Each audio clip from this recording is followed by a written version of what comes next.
नमस्कार। ये रामायण कथा पूरी तरह से श्रीमद् वाल्मीकि रामायण के ऊपर आधारित है। यदि आप इसका निरंतर श्रवण करते रहना चाहते हैं तो इस चैनल को सब्सक्राइब जरूर कर लें और आगे आने वाली सभी पॉडकास्ट के नोटिफिकेशन के लिए बेल आइकन को भी ज़रूर से प्रेस कर दें। अब हम सुनेंगे 32वां सर्ग, शूर्पणखा का लंका में रावण के पास जाना।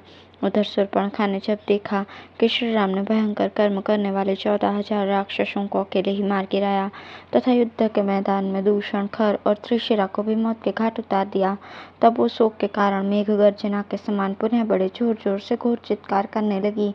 श्री राम ने वो कर्म दिखाया जो दूसरों के लिए अत्यंत दुष्कर है। यह अपनी आंखों देखकर वो अत्यंत उद्विग्न हो उठी और रावण द्वारा सुरक्षित लंकापुरी को गई।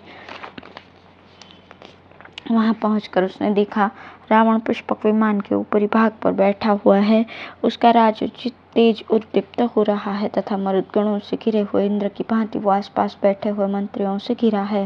रावण जिस उत्तम सुवर्णमय सिंहासन पर विराजमान था वो सूर्य के समान झगमगा रहा था।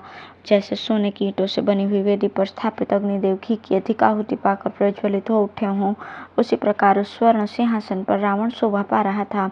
देवता, गंधर्व, भूत और महात्मा ऋषि भी उसे जीतने में असमर्थ थे। समरभूमि में वो मुंह फैलाकर खड़े हुए यमराज की भांति भयानक जान पड़ता था। देवताओं और असुरों के संग्राम के अवसरों पर उसके शरीर में वज्र और अश्नि के जो घाव हुए थे उनके चिन्ह अब तक विद्यमान थे। उसकी छाती में ऐरावत हाथी ने जो अपने दांत गड़ाए थे उसके निशान अब भी दिखाई देते थे। उसके 20 भुजाएं और 10 मस्तक थे।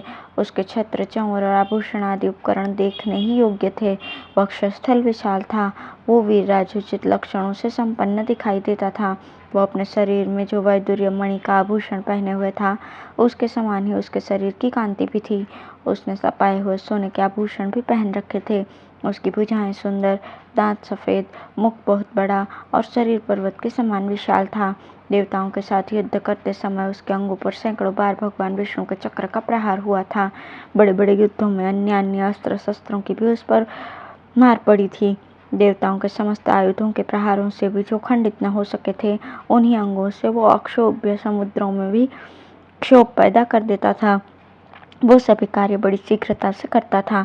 पर्वत शिखरों को भी तोड़कर फेंक देता था, देवताओं को भी रौंद देता था, धर्म की तो वो जड़ ही काट देता था और पराई स्त्रियों के सतीत्व का नाश करने वाला था।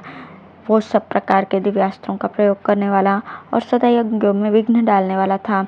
एक समय पाताल की भोगवतीपुरी में झाँककर नागराज वासुकी को परास्त करके तक्षक को भी हराकर उसकी प्रिय पत्नी को वो हर ले आया था। उसी प्रकार कैलाश पर्वत पर जाकर कुबेर को युद्ध में पराजित करके उसने उनके इच्छानुसार चलने वाले पुष्पक विमान को अपने अधिकार में कर लिया। वो पराक्रमी निशाचर क्रोधपूर्वक कुबेर के दिव्य चैत्र रथ वन को, सौगंधिक कमलों से युक्त नलिनी नाम वाली पुष्करिणी को, इंद्र के नंदन वन को तथा देवताओं के दूसरे दूसरे उद्यानों को नष्ट करता रहता था। वो पर्वत शिखर के समान आकार धारण करके शत्रुओं को संताप देने वाले महाभाग चंद्रमा और सूर्य को उनके उदय काल में अपने हाथों से रोक देता था। उस स्थिर स्वभाव वाले रावण ने पूर्व काल में एक विशाल वन के भीतर 10,000 वर्षों तक घोर तपस्या करके ब्रह्मा जी को अपने मस्तकों की बलि दे दी थी। उसके प्रभाव से उसे देवता, दानव, गंधर्व, पिशाच, पक्षी और सर्पों से भी संग्राम में अभय प्राप्त हो गया था। मनुष्य के अतिरिक्त और किसी के हाथ से उसे मृत्यु का भय नहीं था। वो महाबली राक्षस सोमस्वन कर्म विशिष्ट यज्ञों में द्विजातियों द्वारा वेद मंत्रों के उच्चारण पूर्वक निकाले गए तथा वैदिक मंत्रों से ही सुसंस्कृत एवं स्तुत हुए पवित्र सोमरस को वहां पहुंचकर नष्ट कर देता था। समाप्ति के निकट पहुंचे हुए यज्ञों का विध्वंस करने वाला वो दुष्ट निशाचर ब्राह्मणों की हत्या तथा दूसरे दूसरे क्रूर कर्म करता था। वो बड़े ही रूखे स्वभाव का और निर्दयी था, सदा प्रजाजनों के हित में ही लगा रहता था। समस्त लोगों को भय देने वाले और संपूर्ण प्राणियों को रुलाने वाले अपने इस महाबली क्रूर भाई को राक्षसी शूर्पणखा ने उस समय देखा। वो दिव्य वस्त्रों और आभूषणों से विभूषित था। दिव्य पुष्पों की मालाएं उसकी शोभा बढ़ा रही थी।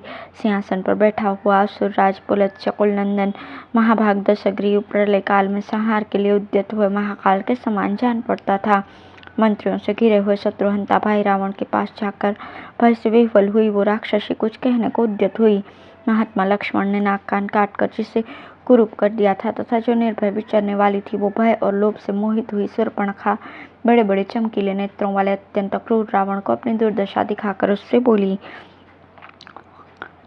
अब है शूर्पणखा का रावण को फटकारना।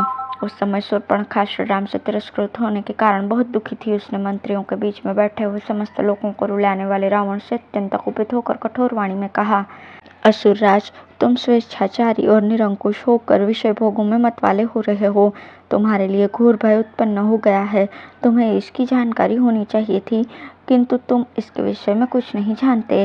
जो राजा निम्न श्रेणी के भोगों में आसक्त होकर स्वेच्छाचारी और लोभी हो जाता है, उसे मरघट की अग्नि के समान हेय मानकर प्रजा उसका अधिक आदर नहीं करती।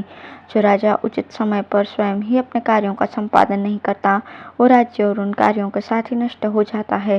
जो राज्य की देखभाल के लिए गुप्तचरों को नियुक्त नहीं करता, प्रजाजनों को जिसका दर्शन दुर्लभ हो जाता है और कामनी आदि भोगों में आसक्त होने के कारण अपनी स्वाधीनता खो बैठता है, ऐसे राजा को प्रजा दूर से ही त्याग देती है। ठीक उसी प्रकार जैसे हाथी नदी की कीचड़ से दूर ही रहते हैं।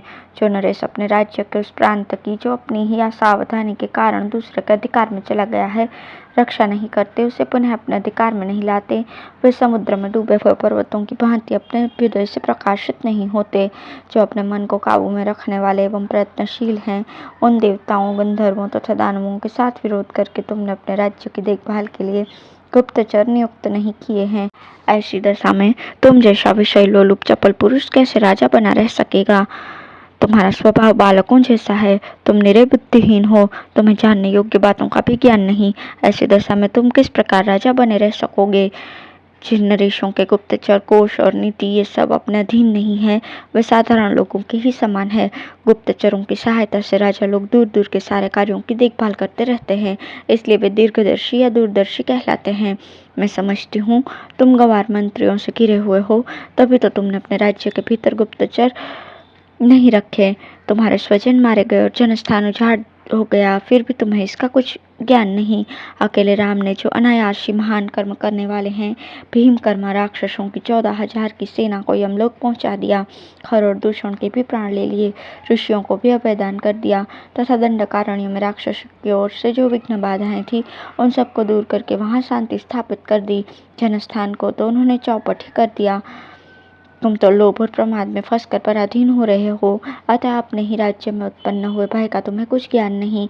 जो राजा कठोरतापूर्ण बर्ताव करता अथवा तीखे स्वभाव का परिचय देता है, सेवकों को बहुत कम वेतन देता है, प्रमाद में पड़ा और गर्व में भरा रहता है तथा स्वभाव से ही शठ होता है, उसके संकट में पड़ने पर सभी प्राणी उसका साथ छोड़ देते हैं, उसकी सहायता के लिए आगे नहीं बढ़ते।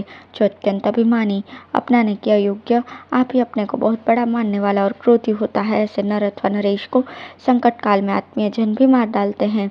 जो राजा अपने कर्तव्य का पालन अथवा करने योग्य कार्यों का संपादन नहीं करता तथा भय के अवसरों पर भयभीत नहीं होता, वो शीघ्र ही राज्य से भ्रष्ट एवं दीन होकर इस भूतल पर तिनकों के समान उपेक्षणीय हो जाता है। लोगों के सूखे काठों से, मिट्टी के ढेलों तथा धूल से भी कुछ प्रयोजन होता है, किंतु स्थान भ्रष्ट राजाओं से उन्हें कोई प्रयोजन नहीं रहता। जैसे पहना हुआ वस्त्र और मशाल डाली गई फूलों की माला दूसरों के उपयोग में आने योग्य नहीं होती, इसी प्रकार राज्य से भ्रष्ट हुआ राजा समर्थ होने पर भी दूसरों के लिए निरर्थक है। परंतु जो राजा सदा सावधान रहता, राज्य के समस्त कार्यों की जानकारी रखता, इंद्रियों को वश में किए रहता, कृतज्ञ तथा स्वभाव से ही धर्मपरायण होता है, वो राजा बहुत दिनों तक राज्य करता है। जो स्थूल आंखों से तो सोता है, परंतु नीति की आंखों से सदा जागता रहता है तथा जिसके क्रोध और अनुग्रह का फल प्रत्यक्ष प्रकट होता है, उसी राजा की लोग पूजा करते हैं। रावण, तुम्हारी बुद्धि दूषित है और तुम इन सभी राजोचित गुणों से वंचित हो, क्योंकि तुम्हें अब तक गुप्तचरों की सहायता से राक्षसों के इस महान संहार का समाचार ज्ञात नहीं हो सका था। तुम दूसरों का अनादर करने वाले, विषयासक्त और देश काल के विभाग को यथार्थ रूप से न जानने वाले हो।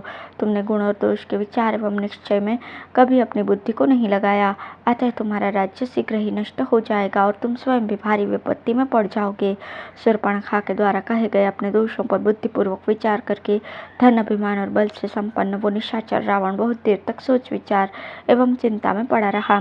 इस प्रकार श्री वाल्मीकि निर्मित रामायण आदि काव्य के अरण्य कांड में 33वां सर्ग पूर्ण हुआ। धन्यवाद।